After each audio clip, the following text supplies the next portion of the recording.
So hello and welcome to my new one blog. તો બધાનું હાર્દિક સ્વાગત છે મારા આના બ્લોગમાં. તો સૌથી પહેલાં તો બધાને મારા જય શ્રી રામ જય હનુમાન દાદા. તો કેમ છો બધા? તો અત્યારે જુઓ હું નાહી ધોઈને ફ્રેશ થઈ ગઈ છું અને વાત એમ છે કે અત્યારે અમે જઈએ છીએ હોસ્પિટલ, કારણ કે અમારા જે ભાઈ છે એની જે દવા હોય છે ખાલી થઈ ગઈ છે, તો દવા લેવા જઈ રહ્યા છે. અને એની સાથે મારા જે પપ્પા છે એમનું જે કાનનું અમે બતાવ્યું હતું ગઈ વખતે, એ આજે બતાવવા જવાનું છે. તો કાન બતાવવા એમના જવાના છે આજે. તો ચાલો આપણે દવાખાનામાં મળીએ.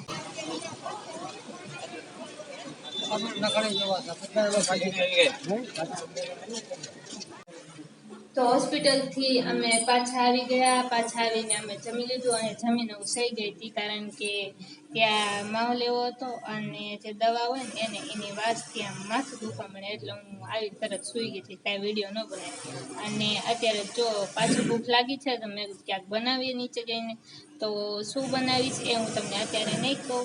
તમે જે આ બ્લોગ છે એને એન્ડ સુધી બને રહેજો અને એન્ડ સુધી જોતા રહેજો, તો તમને ખબર પડી જાય છે કે હું શું બનાવવાનું છું. પહેલાંથી કહી દઉં તો તમને આમ મજા ન આવે ને જોવાની, એટલે. તો આપણો નાસ્તો રેડી થઈ ગયો છે અને મેં બનાવી છે પાણીપુરી. તો પાણીપુરી દેખાવે કેવી લાગે છે આ મને કોમેન્ટમાં જરૂરથી કહેજો. ખૂબ જ મહેનત કરીને બનાવી છે અને તમે બધા પણ આવી જાઓ ખાવા. અને અમારા જે ભાઈ છે ત્યાં થઈ ગયા છે ખાવા માટે, તો અમે ખાઈ લઈએ પહેલાં. અહીંયા તમે નીચે જોઈ શકો છો કે અહીંયા નીચે ગલીમાં ગાય ઊભી છે. અને અમારે જેવું છે કે આ જે ગાય છે એની પાછળ જે આ કૂતરી છે ને ધરાધર પડી હોય, તમે જુઓ ને એમ તક ગાયું ને એવી કૂતરી દોડાવતી હોય ને, આ પણ એમ થાય કે બિચારીને બટકું ન ભરી લે તો સારું, એવું છે. તો અહીંયા અમારી ગલીમાં જે નાના નાના છોકરા હોય છે ને એ રમી રહ્યા છે અને અમારા જે ભાઈ છે ત્યાં બેઠા છે. અને તમે જુઓ બધાને એક જ કામ, ખાલી આખો દિવસ લગે રમવાનું એવું જ છે. નકરું આવી જ રમત રમતા હોય બેઠા બેઠા આ લોકો. તો ચાલો હું નીચે જઉં જમવાનું બનાવવા.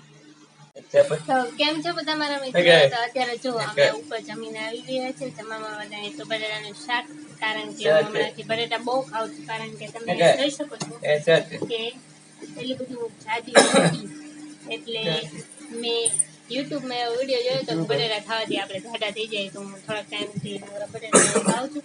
અને અમારા જે ભાઈ છે બેઠા છે પાણી પીતા હતા. આને એવું ને કે આને ખાવું હોય પીવું હોય ગમે ત્યાં કાંઈ કરવું એને મને ત્યારે પૂછીને કરે કે આ પાણી અહીંયા આવીને પીશે. મારી પાસે આવીને તે એને પાણી પીવાનું ખાવાનું બધું અહીંયા.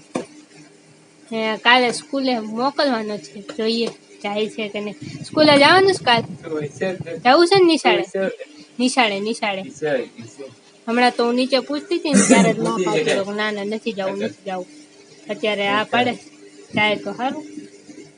અને અમારા જે પપ્પા છે એ રોજની જેમ તમે જોઈ શકો છો છાપું વાંચે છે, કારણ કે અમારા પપ્પાને છાપું વાંચવું ખૂબ જ પસંદ છે. તો આજના વિડીયોની અહીંયા જ થાય છે. જો તમને મારા વિડીયો થોડુંક પસંદ આવે તો મારી ચેનલને સબસ્ક્રાઇબ જરૂરથી કરજો. જો બ્લોગ થઈ જાય તો કાલે હું તમને મળીશ પાછી. Good night.